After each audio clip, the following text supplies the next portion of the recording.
So I don't forget, I'm turning on the recording right now. The only person that we're missing is Mr. Wonders. So thank you, everybody, for joining us today. Hope everybody got the packet and was able to see Austin's presentation that was going to be covered today. It's going to be so the first thing on the agenda is that since last year, the legislature did pass the new law of not having city representatives in the meeting, and we covered that, so that this committee does not have a chair or a vice chair. So from the last meeting that we were going to elect that. So looking for nominations and or volunteers for that.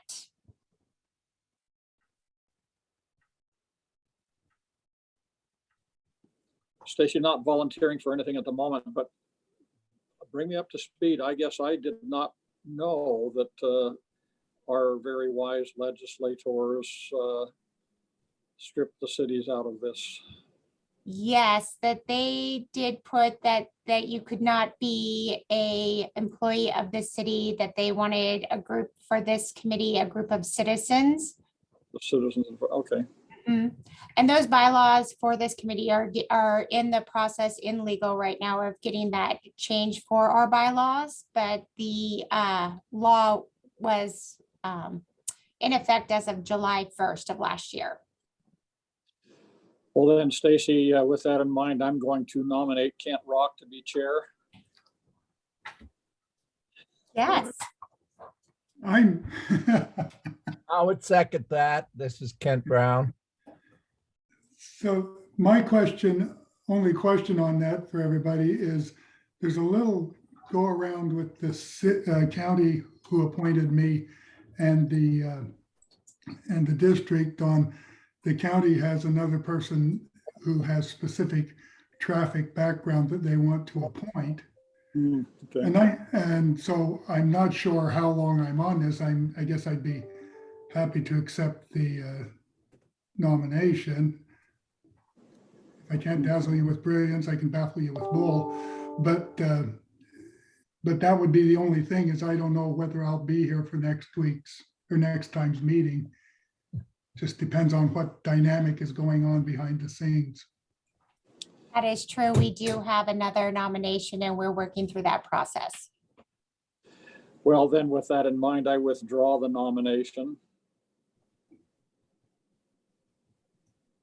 This is Kent Brown. I would like to nominate Mike Wardle. I think he would do a really good job in the chairman position.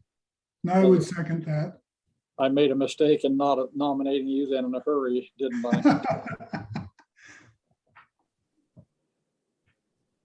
I don't have any objections. I have chaired this before, and but that was when we were still allowed at that point to be participating members, and there was a period of time that we were not. Then, so this has been kind of a yo-yo experience.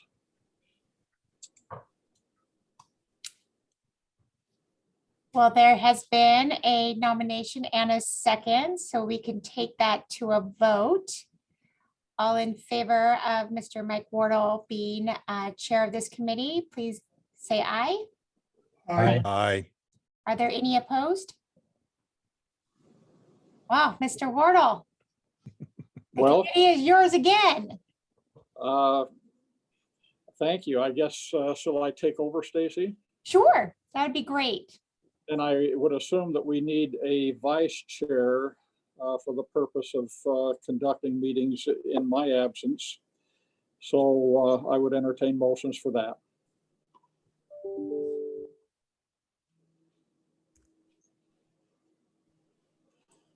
We need some voices, folks.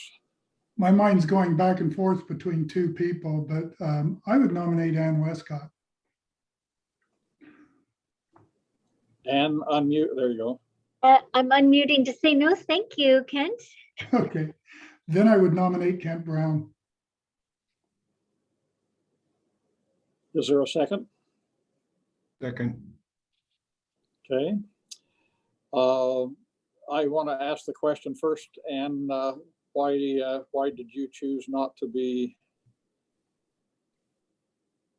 I am extremely busy doing impact fees throughout the state, and I am more than not available to attend these meetings. So I want to make sure the city can appoint someone, hopefully in the next year, who can reliably be here. Great, well, thank you. So we have a nomination and a second for Kent Brown to be vice chair. All in favor? Aye. Hi. Aye. Nay. Kent, looks like you're the stuckee. I think we can do that. Okay. Okay. Next item on the agenda then would be minutes for the December 20th, 2021 meeting. I was not in attendance at that meeting, so I have no direct information or awareness of what exactly transpired. I had looked through them, but is there someone that did attend that would be willing to move for approval? I would move for approval. This is Kent Brock. Thank you. A second? I'll second. Steve would second. Thank you. All in favor? Aye. Aye. Aye. Very good. Then the next item is it's an action item on the draft capital improvement plan and impact fee ordinance updates. And I assume that since it appears that Mr. Inselman's name is on it, that he would be presenting, or who is presenting? I will actually be presenting that one if you guys are ready. Yes, Austin, I believe we are. So why don't you proceed? All right, let me share my screen here real quick.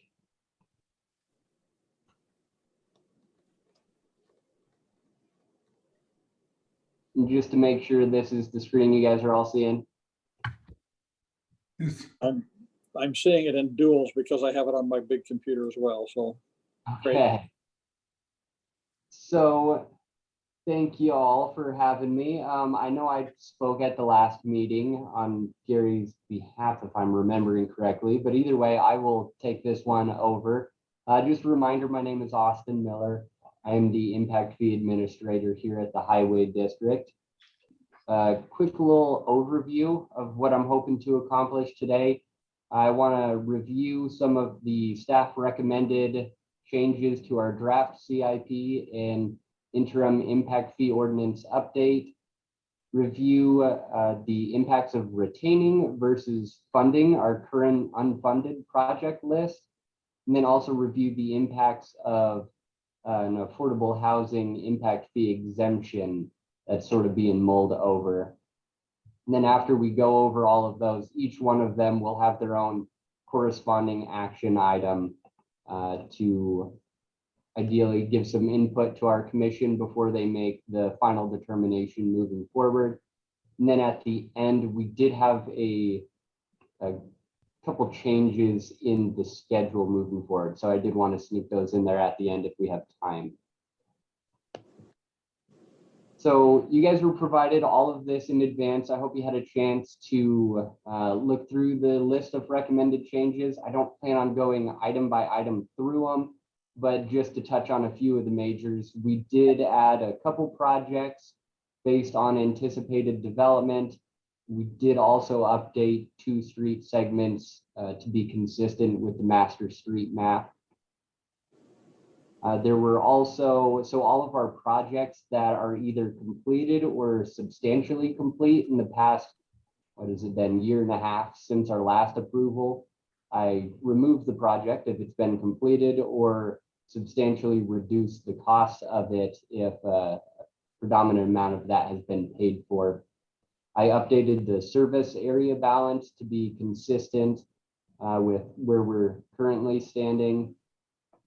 And then at our last meeting, I provided the list of, I call them miscellaneous items. We increased eligibility on certain project costs that are only being incurred because of the roadway widening. So a good example, at least in my mind, is the removal of obstructions.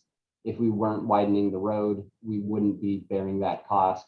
So that cost we deemed should be fully impact fee eligible. And then I also made the updates consistent with the Institute of Transportation Engineers. Their trip generation manual 11th edition came out. So we made the updates on vehicle trip generation rates as well as the pass-by rates.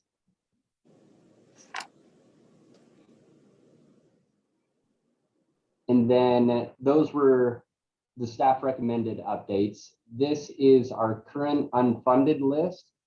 The commission may consider, like I mentioned, to either fund or retain this list. As you can see, the current list is, what is that, 196 million roughly, it looks like. As you recall from our last meeting, we outlined some pros and cons. This was one of the items I went over. The pros, just as a little refresher, is that this would increase our revenue, allowing us to get to some of these projects a little bit quicker. The con is that increased revenue is by increasing impact fees. So the impact fee rate will go up if this list ultimately is funded. To be able to see some of those impacts, let's go to the next slide. So I have a couple different fee tables here. So I have our current rate just as sort of a reference, all of the staff recommended changes, as well as retaining the unfunded is the middle column there on the bottom. And then if we decide to fund the unfunded list, you can see those impacts to some of our more common impact fee rates as well. Austin, quick question. Absolutely. You're saying that if all of those items on that unfunded list were included, it would increase, that would be the number, correct? Correct. Can I clarify as well? So when it says no unfunded, it actually means all funded, right? Correct. Yep, it is funded. Okay. Sorry, I Well, was debating no. how to put that, and I apologize. I don't know. Help me understand. I believe that when it says okay. I'm going to have to take a step back because Ann raised a question that I think clouded what I thought I was hearing. Not a worry. So When is it all right if I backtrack a little bit and hopefully Sure. can clarify for you? Please. So this list right here, this 200 million, we'll call it, is currently only funded for right-of-way acquisition, our corridor preservation. The design and construction costs, we are not providing funding for currently. So this is our unfunded list. Okay. If we decide to fund this list, that extra 200 million, a portion of it, not the full amount, would become impact fee eligible. So the impact fees are going to rise. So on this, oh shoot, getting ahead of myself. So on this chart, you have our current fees just as a reference. This is with retaining the unfunded list in the middle. And then the far right item is if we decided to fund those projects. Why would the current and unfunded, why are the first, Why the changes between the current? why is there change between current and with unfunded? Yes. Those were the items I had mentioned before. So the 11th, the ITE trip generation manual, 11th edition, currently we're Oh, still it just on. refers to, it just means the changes you're proposing right now has Exactly. no change to the unfunded list. Okay, Correct. then the third column is we fund everything on that list and a portion of that is impact fee eligible. Exactly. Okay. Does that make sense? I Yes, have a question. I have a question. This is Kent Brown. We want to discuss whether we want to do it at this point or we're going to do this later.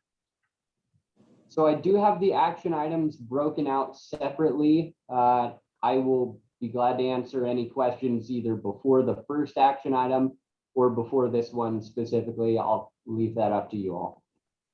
Let's continue on and assume that we'll be coming back to that question then. Fair enough. All right, so the next item being discussed is the option for an exemption of impact fees for affordable housing units. This is allowed by state statute. However, that proportionate share, the impact fee amount, does need to be funded from another revenue source. So in our case, our general fund.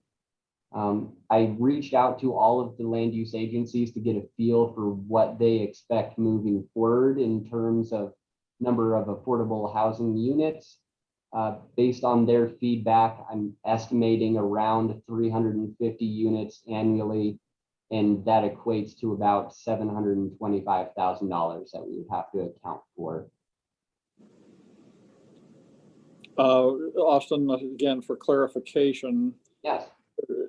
that affordable housing, there's got to be a definition, I assume, that qualifies that. There is. Yeah, I believe it had to be below 80% of the AMI. And we would make sure that any provisions we put into our impact fee ordinance would be in compliance with that as well. And then we'd have to coordinate with the cities to make sure that before we apply that exemption to any development, it is meeting all of those state requirements. Thank you. Austin, does that take into account developments where the developers are maybe giving a percentage of the apartments they build or the multifamily they build to affordable housing, but the majority of it is to just regular housing? I'm on the board of the Boise City Ada County Housing Authority, and we see a fair amount of that where they'll say, we're going to build this, but we're going to give 10% of the units or 20% to affordable housing.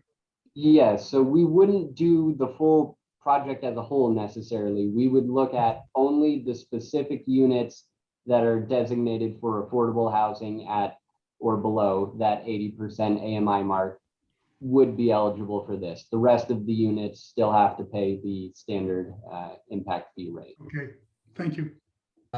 This is Kent Brown. I want to share, I assume we'll do the same on this. We'll discuss it later when we're in the process of approving it or not approving it or recommending it.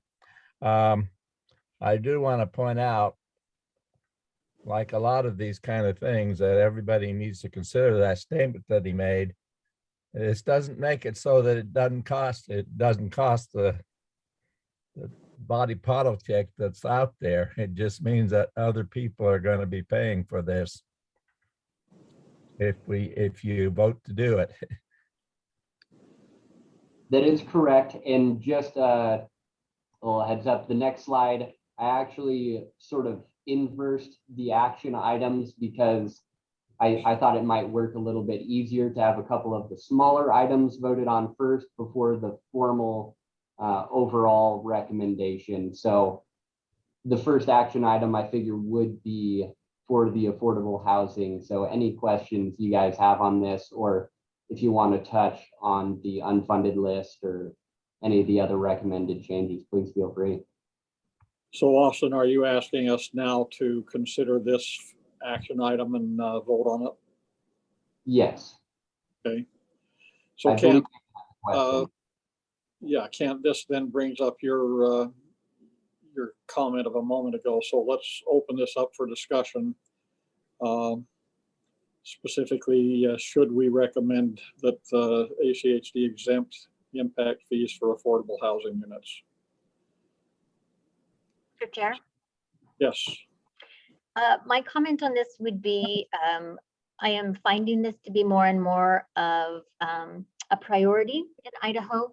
Other states have done this for a long time. It's a pretty normal exemption in other places. Certainly, as we're finding in our community that affordable housing is very hard to find, my recognition of the fact that the margin in developing affordable housing is so small, particularly in Ada County, where land prices are so much higher. This, I think, is a really critical piece. I would be the first one to say that impact fees don't really make or break a development at market rates, but definitely for affordable housing, they do. I would agree with Kent that, yes, this policy decision means that everyone, the taxpayers, would pay for it. And I think that's probably one of the only ways we can address the issue of affordable housing is for for taxpayers throughout all of the jurisdictions. I know Boise is waiving or exempting actually impact fees for affordable housing within their building permits. I would recommend this and recommend the offsetting amount come from general funds in service of our ability to continue to develop in this community. And did you want to motion so we could put it on the table for further discussion? Certainly, I would like to recommend that we recommend to ACHD that they exempt impact fees for affordable housing units consistent with state statute. Is there a second? I Second. would second. Thank you. For purpose of discussion, Austin, I want you to go back for a moment. You said that at 350 units, that would equate to approximately $725,000 annually. What percentage of the total is that? I mean, it's off the top of your head, but it's got to be fractional at best. Yeah, the total of impact fees that we bring in annually, am I understanding the question correct? Yes. That's a good question. I can't pull that number off the top of my head, but yeah, it would be certainly in the single digits of percentage wise. I would also be interested in what the percentage of the tax income budget is that would be used to cover the units. Because I think that's small too. Mike, if I might, Yes, Mr. Inselman. based on our budgeted amount for impact fee collections, $725,000 would be 2.9% Okay. of our overall revenue. Is that overall impact fee revenue or total revenue? Yeah, Okay. of our overall revenue, it would be less than 0.5%. Okay, gotcha. Mr. Chairman, Yes, sir. I have a question for either Austin or Gary. Remind me, are there any other categories of things that we exempt from impact fees? So one comes to mind, I know in the past, developments, for example, of schools, those kind of things are. Is there any other category of a project that they do that impacts on the roads that we exempt? So for a clarification on the schools, they're not actually exempt. However, agencies that have the ability to place a property tax are eligible for a fee waiver agreement. So certain entities, most of the cities, the school districts is a very common example, enter into that fee waiver agreement with us. So while they may not have to pay impact fees, if it comes to us needing land for the widening of a road, the example that comes to me is I went to Rocky Mountain High School when that was recently built. To widen Linder, that land we don't have to pay for either. So there's still a benefit coming towards the highway district on that end. So it's a little bit of a different scenario. I am not aware of another use that is exempt. Gary, if you got something, feel free to correct me. Additional discussion? We have the motion to approve or to recommend approval of this exemption. Unless there's further discussion, I will call for a vote. All in favor, aye. Aye. Aye. Any opposed, nay. Very good, thank you. Austin, on to the next item. All right, so action item number 2 is surrounding that unfunded list. And we're just looking for a recommendation. Would you like to keep as we currently have it and retain our current unfunded list, or would your recommendation be to fund it? Would you like me to pull the list back up as well? Please pull it back up. And my question is, do these items reflect priorities of the communities in which these facilities are located. What, do you have an example? Like, are you asking if this is a priority corridor identified, or? Well, I guess I want to be certain that, for instance, Beacon Light Road, that's probably one of the flashpoints in the county. And I don't know honestly where the city of Eagle stands at the moment, and I don't live out in that area, but where they stand in terms of their priorities versus this list. So I guess I just want to know, is this list essentially the items that are the next to come into a funded program based on the city priority list? These items are all, so on their priority list, they're not necessarily near the top. As you can see, the estimated build year, these ones are all rather far out. And that is partially why it didn't make the cut the first time around. They are obviously, we listen to the cities on them. So Beacon Light Road, the price is shown here. This isn't to widen it beyond anything other than what we've agreed to with the cities and the neighbors. So it's consistent with our plan. My next question is there another list between those that are funded and would be, again, within the priority list that are, I guess, between that list and this list? It's been a while since I've gone back and looked at the total list. I've seen, we have page after page after page of project proposals that look to be in this same time frame. I just want to know if this were approved, would it be bumping other projects that might be as important? And that one, Gary, might you be able to help me out with that? I don't actually have access to the city's priority list at the moment. Yeah. Mr. Chairman, I would say no, it wouldn't be bumping anything out. It would be just funding it within the capital improvements plan. The prioritization and programming of the projects happens through our integrated 5-year work plan, and none of these are close to inclusion in there at this point in time. So, Gary, if we in fact included it, it would not necessarily bring them up into an impact fee eligible situation until they get into the 5-year integrated work plan, correct? Well, no, they would be impact fee eligible. Okay. For those that are. Some of these are existing deficiencies, so they have zero eligibility. But those that have an impact fee eligibility, those costs would be factored in, and that's why the impact fee rates would go up. Okay. But it doesn't mean that it would bump anything out of the integrated 5-year work plan or anything that is currently, underway through that plan. Chair apologizes for getting in too many questions. Others have questions for clarification? Mr. President, Yes.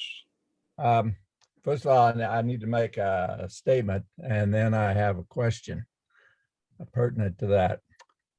I'm pretty sure I'm the only one in this panel right now that I served on the subcommittee that put the last report card for Idaho together on infrastructure for American Society of Civil Engineers. And it was not a good picture overall. And the two worst areas in the whole thing were roads and bridges. And it applies to this list and a whole bunch of other projects. Given that, I have a question. If this were to happen, it does have the potential, if I understand it right, for actually getting some of these projects done a little bit earlier than otherwise they would be done. Is that correct? Yes. Thank you. Well, but let's follow up on that, Austin. What's the implication? We're looking here at 2031s to 2036 timeframes to begin. So what's the implication for expediting that? Do we know yet? So the build years here are also a factor of our way to account for inflation. I'm not necessarily saying that these roads are going to be built within that year window. As Gary mentioned, the prioritization is handled separately. This is more of a budgetary tool to help ensure that we bring in the necessary impact fees. So ideally, we can get to these roads when the demand is needed. If the demand changes, we can pivot accordingly. Okay, then, That answer your question. then go ahead. I just wanted to make sure I was answering your question accurately. Then in reality, if we move to approve or to make these funded, to put them on the funded list, it would not necessarily change those estimated build dates. Correct. I would most likely, I don't see why I would change any of those build dates. I would just move them into the funded list, keeping the build years as is. Okay. So, Yes, Kent.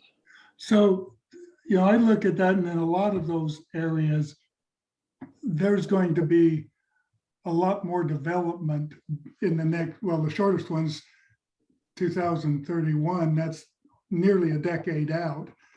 And the whole scenario in the valley is going to change on a lot of these roads.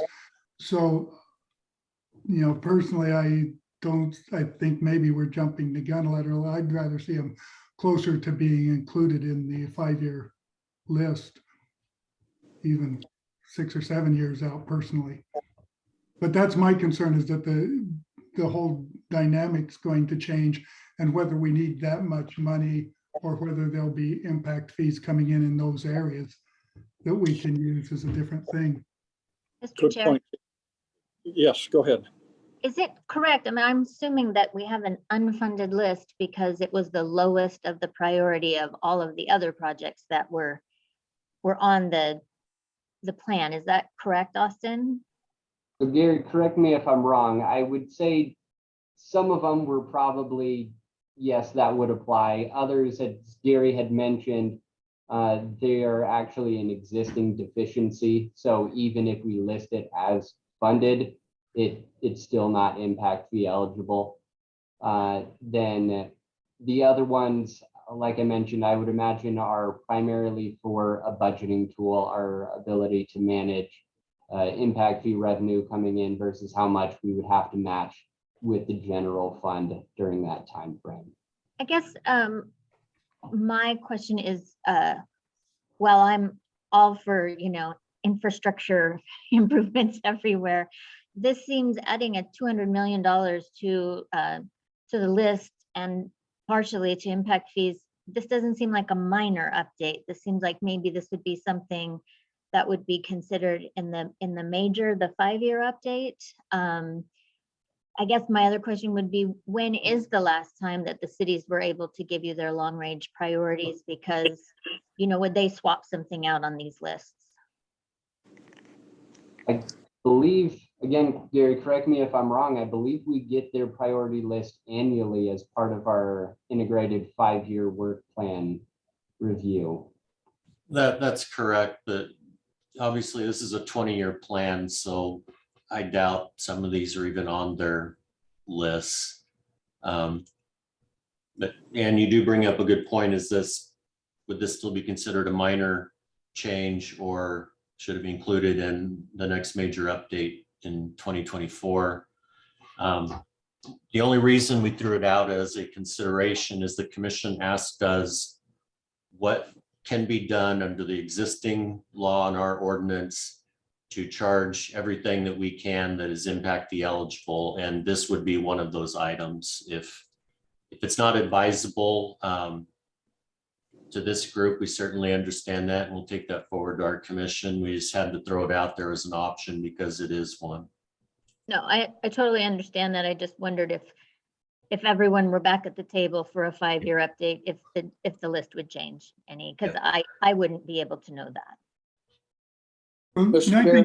think the other question that I have as we look at this, if I'm understanding staff correctly, some of these are eligible and some are not. So for the impact fees, it's not really a $200 million list. It's really 200 million minus whatever's ineligible. Is that correct? That is correct. So like I mentioned, some of these roadways themselves wouldn't be eligible at all, regardless of the list. Others, like all of the other various street segments in the capital improvements plan, they're a portion eligible for impact fees, each one having their own certain percentage. Mr. Chair, Yes, Walter. this is Walter, Steve. A question for Austin, if I may. Yeah, Austin, is the simple part of this that by funding this list, it takes these projects and takes away the priority list consideration of whether or not they can be budgeted? It would just tell the functioning of the priority list, these projects are able to be funded should you wish to prioritize them. yes. So this isn't setting the priority list. Like you mentioned right there at the end, this is just providing funding. So if these projects are prioritized in 10 years from now, we will have been collecting impact fees for the last 10 years on this roadway to help offset these design and construction costs listed. Thank you. Yes, Austin. Mr. Chairman, Yes, Kent, go ahead. Brown, obviously I let it be known where I'm in favor of doing this, but when in this discussion, remember, the reason they are unfunded, it's not because they don't have any priority, it's because that on the list of projects that was put together were necessary. Many of these, like Gary pointed out, there are already existing deficiencies that are out there, have been identified in that. And the reason that they fall in this is because of a budgetary constraint that you have when you're putting together the 5-year work program. And so one of the ways to take care of this is not, what I'm trying to say is these are of a priority, or they wouldn't even have been on the list. And the reason that they were dropped off in unfunded was not saying that they're not important or they're not of a high priority, but they could not fit in within the constraints at that time. So my feeling is, and just look at the projects, that they're even going to be needed worse. There's no sign whatsoever that this growth that's going on in the valley is going to decrease to any large extent, that's for sure. And the requirements for these things to be done will even get worse. And so my feeling is that they should be made eligible. And in those cases where they can be funded with impact fees, then at least you would have been collecting along and have that money available. Good points, Kent. Austin, could you go back to the slide that shows then the implication of the change? So we're looking at, for a single family home, about $750 increase. I don't know that there's a percentage that factors across all of those categories, but obviously general office goes up by more than a third. No, 50%, excuse me. Light industrial doesn't take much of a hit. And I agree with Kent in the sense that there isn't going to be, at least within the crystal ball that I've seen of late, any immediate slowdown, and the infrastructure needs are far greater than what we've got the capability to do. So if this, the implication of this then is that we are recommending, consistent with approval of this, including the unfunded items, also then a corresponding increase in the impact fee. Correct?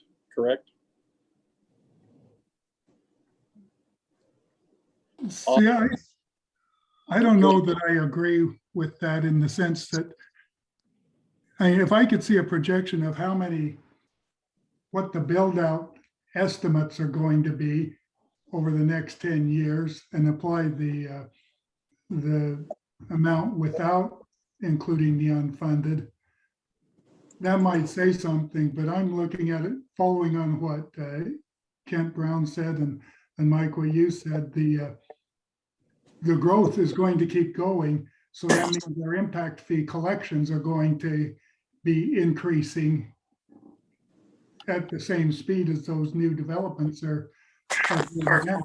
So with the increase to the 3,700 for single family,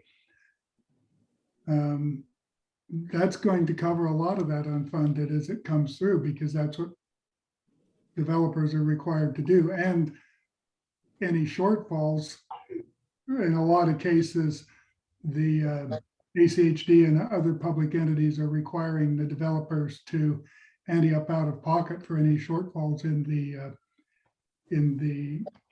impact fees. So I'm not a fan of increasing them at this point, including them at this point. But back to your comment, Kent, I think. Which can't. What you can't, you're Okay. the last speaker, Okay. Mr. Rock.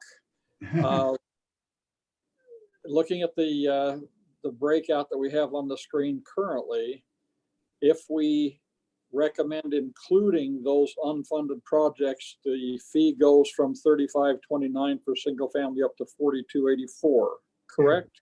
Yes. Is that correct, Austin? Can you repeat that? Sorry. If we recommend inclusion of the unfunded list to make them impact fee eligible, the impact fee for a single family home would go from $35.29 up to $42.84. Correct, given you also approve the other modifications that I discussed earlier on in my presentation. So adding the certain projects, the changing a few projects to be consistent with the master street map. That'll be the third action item that we have here in a minute. But yes, if you approve each of the next two, that's what the impact fee will change to based on the draft. Okay. So the reason we're considering things that were not funded before is either we have more will to include things in the impact fees, and or we have more general fund money to do the non-growth portion of the projects. Is that why this is coming up now? As Gary mentioned, a lot of why it's coming up is just to see what changes we possibly can make happen. We do believe we can make this one happen if that's the direction we ultimately want to go. And a couple of the items, each with our last impact fee update and proposed with this one, is increasing some of the eligibility. Seeing some items are more impact fee eligible, that frees up that general fund money. Okay. I think we've had some pretty good discussion. I would entertain a motion on the question and put the slide back up of what it is specifically that we are acting on. Okay, there you go. Recommendation on if the unfunded list of projects should be funded in the CIP or retained unfunded as they currently are. I would move that they remain unfunded as they currently are. You move that they be retained as unfunded? Correct. Okay, is there, Second. okay, a motion and a second discussion? Mr. Chairman, Yes, sir. based on my previous discussion, I would in a current form, I would be will be voting no.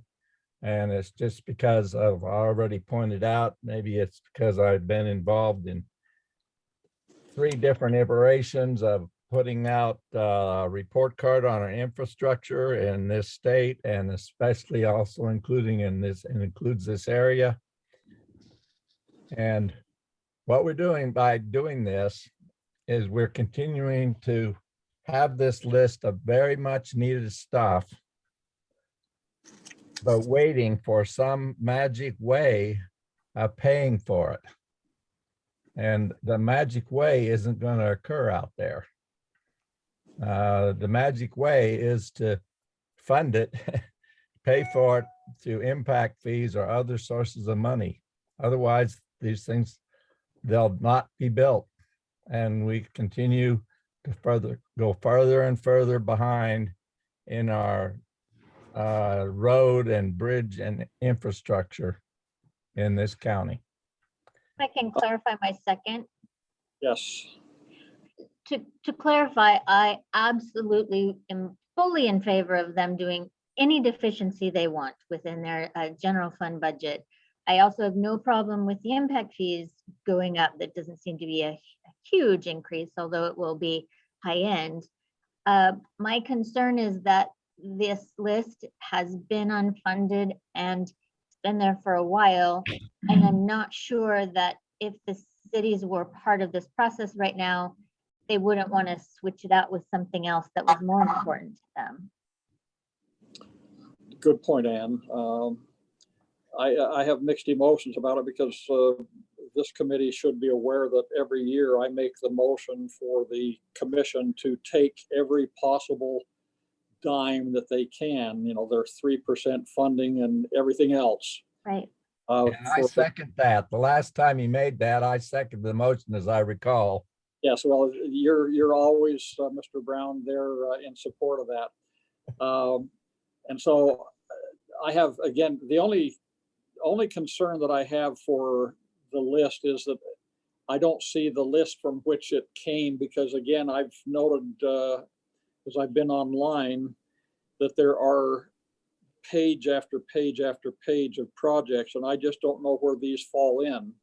However, I think the chair, based on my own past encouragement, will probably not support the motion. So unless there's further discussion, Stacy, I'd like to have you call the roll. I would like to make one comment in response to that. I would probably be more inclined to raise it if ACHD was more than one district, but for impact fee districts, because as I look down the list there, it seemed to me, without going back to it, that most of those are out on the south end of town.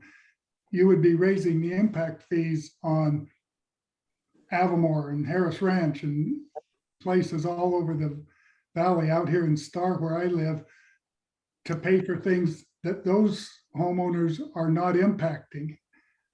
A lot more people come into Meridian and from those areas than go up to Avamore, or up to Spring Valley, or up to any of these areas. And so it's people on the other end of town paying for things that they aren't going to be really impacting.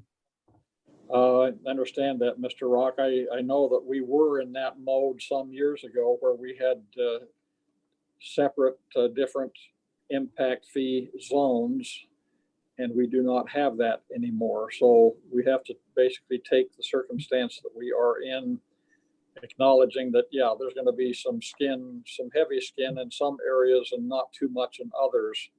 So my point is, let's have the volume take care of it rather than raising it on everybody all over the county to take care of one section. The volume in those areas, as they grow and as they have those demands, will take care of it. Well, theoretically, if these are impact fee eligible and there are impact fees in those areas, I guess I'm going to have clarification from either Austin or Gary. The impact fees, because of the one category countywide, are not essentially assign to or go to that area. I think that's what you're implying, Kent, Yeah. correct? Yeah. Yes, That is correct. They're applicable countywide currently. Mr. Chairman, Yes, Mr. Brown. I need to really respond to that a little bit because I need to go back and remind all of us about why in 1972 ACHD was put together. It was to make it so that we had a fiscally responsible way of addressing the most needed projects and building up the road network based upon where the priority was for the whole county, not divided up so that you only had people spending money in their towns. That's how that got us to ACHD. So if you're gonna go back to the idea that, well, we only will collect money from those developments that where it's gonna be spent, well, that's what the implication is. Boy, we're really going backwards in what we're trying to do. The idea is that these projects, is by doing this, you're not taking them out of the prioritization system that ACHD has put together and that goes through that whole process. And the next time they go through an update of the plan, all of these will be looked at again in terms of their priority and will be rearranged. So I really think that's a slippery slope. If you're looking at it, you're saying, well, all of these projects are in one part of the valley, and therefore the other people shouldn't be paying. well, and I believe that the commission recently did discuss rethinking the service areas. And there were at least 3 of the commissioners who supported reevaluating that. So I'm not sure that the service area issue is totally dead in the water. It may be rethought from its original iteration, yes, but yes, I think there are some things in flux. and I have a question for Ann, and correct me if I'm wrong, but my understanding is that by definition, impact fees were designed to pay for the impacts of a development on the public infrastructure. That the impacts that they create for the infrastructure. Did that make Yes, sense? but it's there, if you have one service area, then that's a policy decision that we all impact all of the areas. So it's Well, it's yeah, fine the way it it's is. saying that- It's saying that Avamore has a major impact on CUNA. Well, And that's a policy and that's decision. not And right, and that's not correct. well, Well- but that is the commission's choice. Yeah, well, that's why I say I don't go for including these because they are out where right now they're not affecting, wouldn't Okay. affect a lot of the county. We have a motion on the table to retain the unfunded list as is. Stacy, I would like to have you do a roll call so we can get an actual count. Not a problem. I'm just going to read down what I see on the participants list. So Ms. Westcott, Aye. Mr. Rock, Aye, Mr. Wardle, Nay. Mr. Steed, Hey, Mr. Murgle, Nay. Mr. Turnipseed, Nay. going down because now everybody moves. Sorry, Mr. Rock. Sorry to say you. mine, aye. Mine is an aye vote. Yes, Mr. Brown, Nay, Mr. No, I think we've got everybody. I think that Anybody that has not voted? 5, 6, 7. I got one more person, Mr. Oliver. Nay. Nay, Okay, the motion fails. I will entertain another motion. Mr. Chairman, Yes, sir. I move that we recommend that this unfunded list that we've been presented should be added in the CIP for impact fees. As the Motion. impact fee eligible. Second, Second. thank you. Okay, Just go ahead, Stacy. I can read them. I'll read them off a different list so I don't get confused. Okay, I just want to make one comment about I think this is an item that will be coming back to us again and again because with the potential change that Ann cited, at least the discussion about service areas and the like, and the city's own priority funding lists that are given to ACHD each year. This is not the last time we will see something like this, but I think at least it gets us moving down the road. So Stacy, give us a roll call, please. Yes, Ms. Westcott, Okay. Mr. Margot, Aye. Mr. Turnipseed,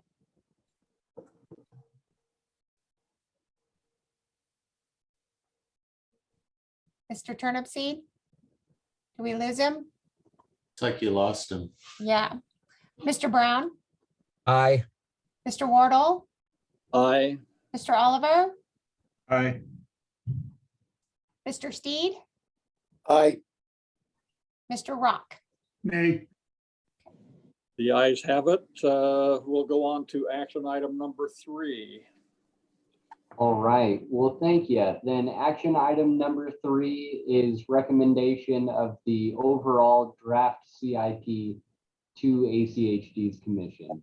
So we've already generally addressed 2 of the big items. A lot of the other items I've discussed earlier on. Do we have any specific information that we need to see before we take this action? In honesty, I have not reviewed the draft CIP, and that's my fault. Do you have a question, Mr. Chair, about 2 of the updates? I just want to know, is it something that you provided to us and that I just didn't get to? Yes, so all of the miscellaneous items were in the packet for this meeting, and I touched on a vast majority of them on the earlier slides. If you would like me to go back to those, I'm glad to. Well, not unless others have questions. Okay. I do have questions. I have questions. Yes, go ahead. Go ahead, Kent. Oh, no, not questions, but I, like Mike, I didn't really see that. I'm scrolling through my copies here just to see, but Well, yeah, now I can ask my questions because for some reason I read it. So, Austin, on technology, the added projects, I felt that there had been some discussion about having a second road connection from Columbia to Gowan.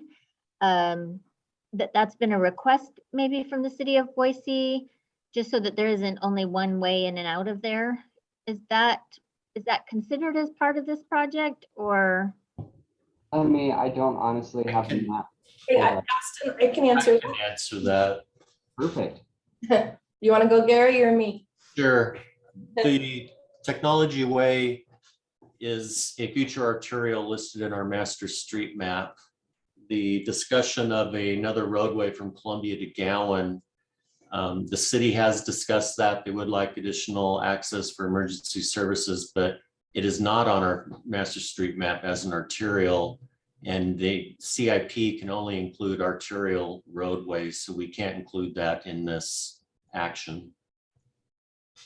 But that is something that could come in a more major update, a reclassification on the master street plan. Yeah, if a new arterial is added in that area, then it could be considered in another update in the future. Sure.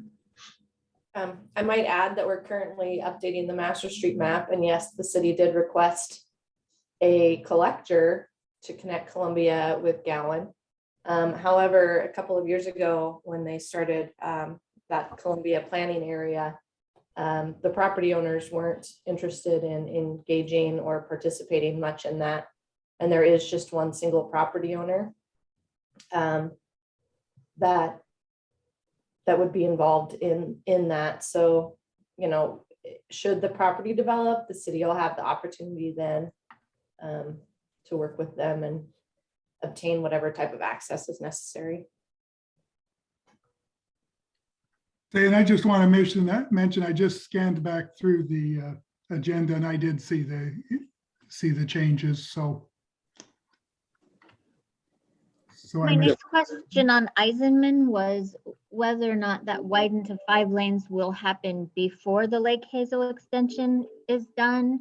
I know there's a lot of cut through traffic on Eisenman right now.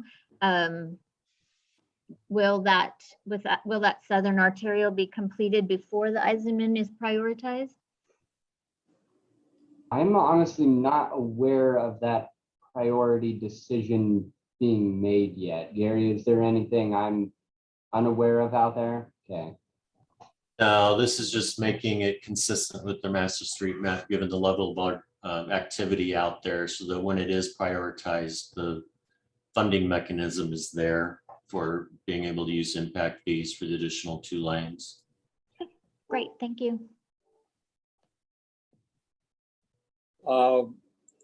Is anybody prepared to make a motion on the question about action item number 3? I'd move to approve the draft. Motion to approve the draft. Is there a second? Second. Further discussion? All in favor, aye. Aye. Any opposed, nay? Okay. Yeah, I guess, and I have no problem with it, but as I've gone back through the agenda, just like Ken did, I pulled it up and I guess I was looking for something more extensive than what we had there, but I'm fine with it. Is there any other action or information that we need at this meeting today? Austin, yeah, there we go. Yep, there are no other action items. I did just want to give you the updated schedule I had alluded to earlier. Last we spoke, the goal effective date was June 1st. That has now been moved back to July 1, which would mean the public hearing would be May 25th. We do have our next work session, I think is planned for April 6th. And currently I'm just going through having meetings like this, meeting with the advisory groups and getting all of the input to be able to provide to our commissioners. So thank you very much for your participation and giving me that information today. And that's all I had for you. Thank you. Stacy, do we have any schedule items? Do we anticipate our next meeting? The only thing that we would be having is coming up with a budget presentation. There would be no action items. So actually, until we gear up the CIP again, it will be again a budget update and a 5-year work plan. This year is on hold. They will not be updating the 5-year work plan this year because we are doing a whole overtake on the prioritization steps. And I think that they are going to want this committee in on that.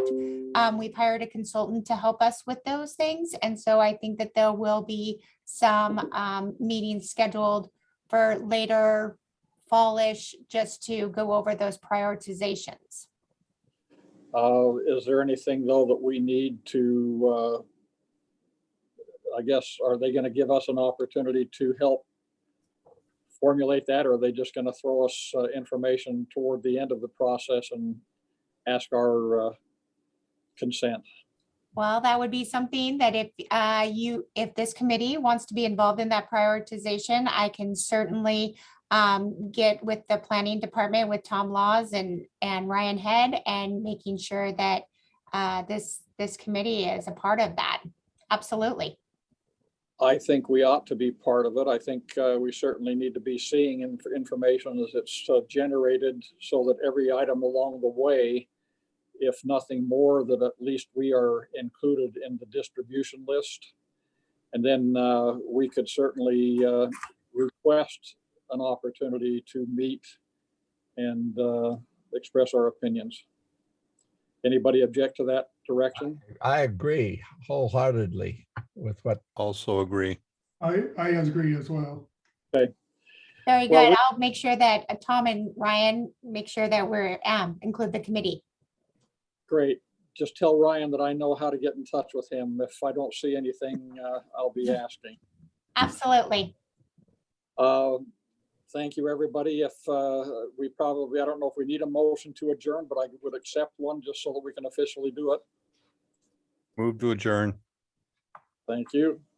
Let's just call that consent or unanimous consent action item. And thank you very much. Thank you, everyone. Thank you all. Bye.